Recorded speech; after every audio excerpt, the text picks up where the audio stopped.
Hello everybody and welcome to another session of English Foundational Language with myself, Bav Taylor from Indago Development.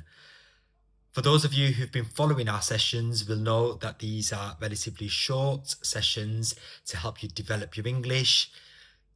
This must be fun, interactive. I'll do an exercise with you. I'll ask you to pause and think, and then we'll go through the answers.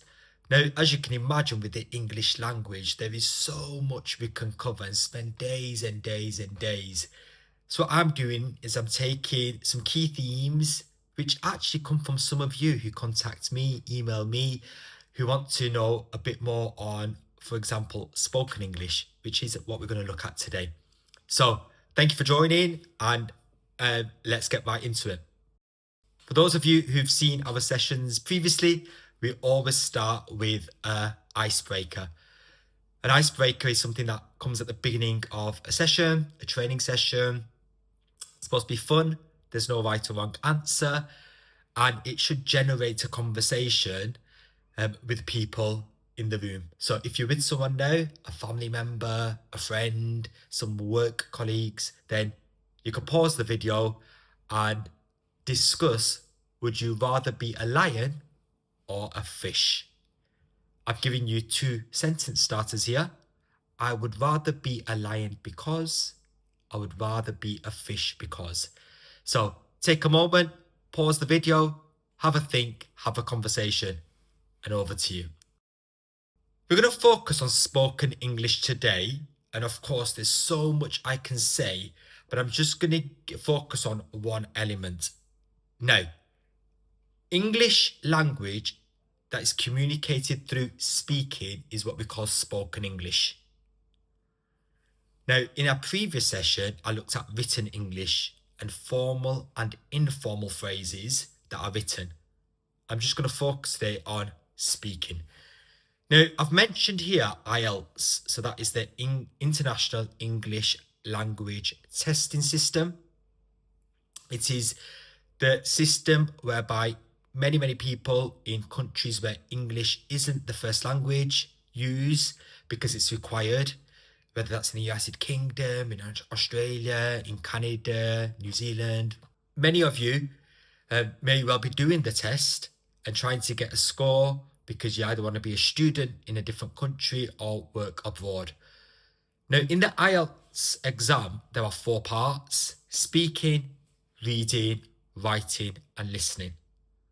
So whilst I touched on a bit on writing in a previous session, I'm just going to focus on speaking, or one part of the speaking in this session. What is spoken English? And it's essential for effective communication in daily life, both in a personal and a professional setting. I'm speaking to you now. This is spoken English. Much of our communication on a day-to-day basis is exactly that. And as a result, it's also listening. Do you understand what someone is saying to you? So speaking and listening go hand in hand. Now, in terms of the IELTS, when you look at the mark scheme, there are 5 elements that are identified in your speaking part of the exam. The fluency. What that means is your ability to speak without interruption, without long pauses, and speaking at length. Coherence. Are you clear?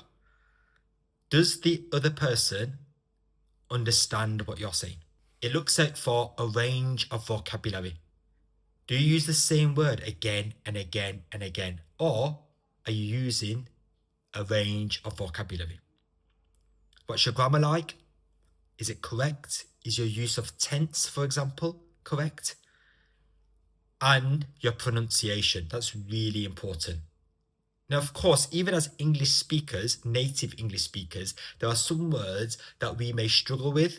As someone who speaks English as a second, third, fourth language, that becomes even more difficult. So thinking about how words are pronounced. So the way we're going to do this is I'm going to share with you a short paragraph. And I'm going to ask you to read it aloud. So pause the video and say it aloud. Say it 2 or 3 times. If you're with someone, take turns. You say it, they say it. You say it, they say it. And thinking about what I've just said, keep in mind fluency and coherence. Are you able to read? And I am asking you to read, but it's about the speaking. Are you able to speak at length? Are you clear in what you're saying? Obviously, think about the vocabulary that's used, words that you may possibly not be familiar with, the grammar.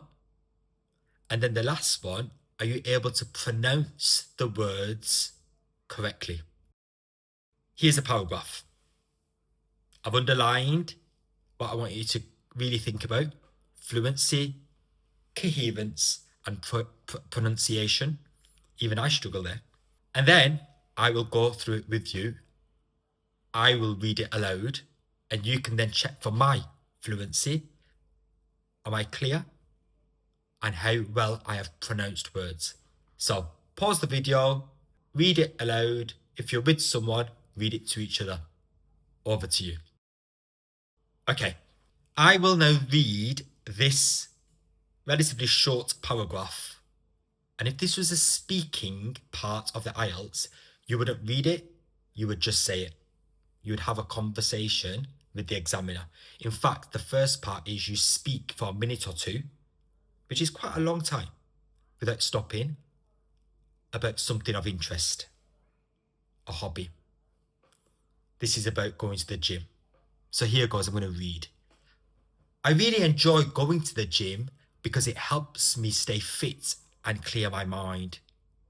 I usually go 3 or 4 times a week, depending on my schedule. Working out not only improves my physical health, but it also reduces stress, especially after a long day. I prefer strength training, but sometimes I do cardio too. Overall, it becomes an important part of my daily routine.